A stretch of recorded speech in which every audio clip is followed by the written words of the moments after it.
I'm in a 2013 Hyundai Veloster, and today I'm going to show you how to connect your, how to set your language to English, Spanish, or French. So make sure your vehicle's powered on, and then from your screen here we can do info setup, and then in setup here we'll do language, and then here we can do English, French, or Spanish. So let's say we want Spanish. It'll just auto update when you hit done. And then obviously I speak English, so in a moment I'll do a quick explanation to get it back to English.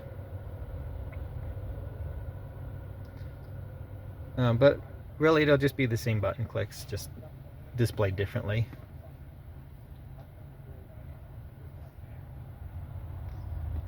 Alright, so then and again, info, settings, idioma, English, and then finished. And that's it.